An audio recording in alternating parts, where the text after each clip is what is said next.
বাংলাদেশের রাজনীতি মানেই তো নানা রকম সমীকরণ, নানা মত। তো আজকে আমরা ঠিক এমনই একজন ভাষ্যকারের দৃষ্টিকোণ থেকে পুরো ব্যাপারটা বোঝার চেষ্টা করব। দেখব তার চোখে দেশের রাজনৈতিক চালচিত্র আর নেতৃত্বের ভবিষ্যৎটা ঠিক কেমন। চলুন তাহলে শুরু করা যাক।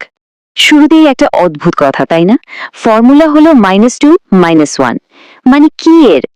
এটা কোনো গণিতের ক্লাস না, এটা আসলে রাজনীতির কথা। আর এক ভাষ্যকারের মতে বাংলাদেশের রাজনীতির ভবিষ্যৎ নাকি লুকিয়ে আছে এই একটা লাইনের মধ্যে। বেশ রহস্যময়, তাই না? তো স্বাভাবিকভাবে প্রশ্ন আসে, রাজনীতিতে এই মাইনাস বা বিয়োগের হিসাবটা কেন? এই যে বলা হচ্ছে -2 -1, এর মানে কি? কাউকে বাদ দেওয়ার কথা বলা হচ্ছে, নাকি এর পেছনে আরো গভীর কোনো রাজনৈতিক চাল লুকিয়ে আছে?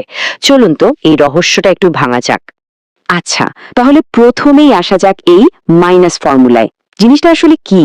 কারণ এই ভাষ্যকারের মতে তার পুরো রাজনৈতিক দর্শনের কেন্দ্রবিন্দু কিন্তু এটাই। খুব সহজ করে বললে এই মাইনাস ফর্মুলাটা হলো একটা রাজনৈতিক কৌশল। এর লক্ষ্য হলো দেশের শীর্ষ নেতৃত্ব থেকে কাউকে বা কোনো দলকে সরিয়ে দেওয়া, মানে ক্ষমতার কেন্দ্র থেকে মাইনাস করে দেওয়া। ভাষ্যকার মনে করেন একমাত্র এই পথেই দেশের ক্ষমতার ভারসাম্যে একটা বড় পরিবর্তন আনা সম্ভব। এই ফর্মুলার আবার দুটো ধাপ আছে। প্রথম ধাপটা হলো -2। ভাষ্যকারের ব্যাখ্যা অনুযায়ী এর মানে হতে পারে দেশের প্রধান যে দুটো রাজনৈতিক শক্তি, তাদের উভয়কেই ক্ষমতার কেন্দ্র থেকে দূরে সরানো। এর পরের ধাপ হলো -1, যেটা সম্ভবত পরের ধাপে কোনো একটা নির্দিষ্ট শক্তিকে সরানোর ইঙ্গিত দেয়। তার মতে এই দুটো ধাপ যদি পার করা যায়, তবেই নাকি নতুন কোনো রাজনৈতিক শক্তির জন্য জায়গা তৈরি হবে। তো দেশের ভেতরের রাজনীতির কথা তো হলো, কিন্তু একটা দেশের জন্য বাইরের দুনিয়ার সাথে সম্পর্ক মানে বৈদেশিক নীতিও তো সমান জরুরি। চলুন এবার দেখি আমাদের এই ভাষ্যকার প্রতিবেশী দেশগুলো, বিশেষ করে এই অঞ্চলের বড় শক্তিগুলোর সাথে সম্পর্কটা কেমন দেখতে চান। দেখুন, ভারত, পাকিস্তান আর চীন, এই তিনটা দেশে কিন্তু বাংলাদেশের ভূ রাজনীতিতে অনেক বড় একটা ফ্যাক্টর। তো এই ভাষ্যকারের কাছে যখন জানতে চাওয়া হয় যে এই তিনটা দেশের সাথে সম্পর্কটা কিভাবে সামলানো হবে, তখন তার পরিকল্পনাটা কি? উত্তরটা কিন্তু একদম সোজাসাপটা, এক কথায় ভারসাম্য। তার মতে কোনো এক দেশের দিকে ঝুঁকে পড়া যাবে না, বরং ভারত, পাকিস্তান এবং চীন, এই তিন শক্তির সাথেই একটা ব্যালেন্সড বা ভারসাম্যপূর্ণ সম্পর্ক রাখতে হবে। তার ধারণা এটাই বাংলাদেশের সার্বভৌমত্ব আর জাতীয় স্বার্থ রক্ষা করার সবচেয়ে ভালো উপায়। যে কোনো রাজনৈতিক দর্শনের শিকড় কিন্তু লুকিয়ে থাকে ইতিহাসে।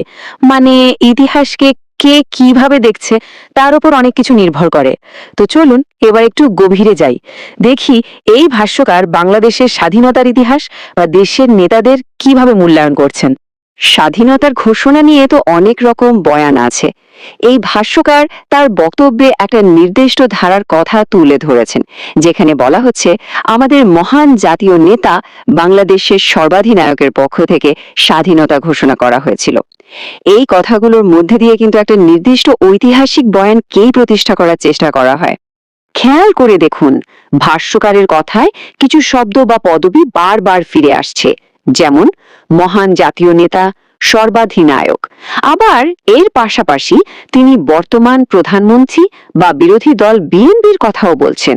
এর মানে হলো তিনি আসলে অতীত আর বর্তমানের নেতৃত্বকে একটা সুতোয় বাঁধার চেষ্টা করছেন, একটা যোগসূত্র দেখানোর চেষ্টা আর কি।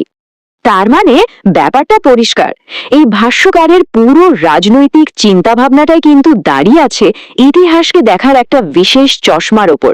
তিনি অতীতকে যেভাবে দেখেন, ঠিক সেই আলোতেই বর্তমানের সমস্যার সমাধান খুঁজছেন আর ভবিষ্যতের একটা ছবি আঁকছেন। তাহলে পুরো আলোচনাটা যদি এক জায়গায় করি, কি দাঁড়ায়? মূলত তিনটে পয়েন্ট। প্রথমটা হলো তার সেই মাইনাস ফর্মুলা, মানে ক্ষমতার কেন্দ্র থেকে কয়েকজনকে বাদ দেওয়ার কৌশল।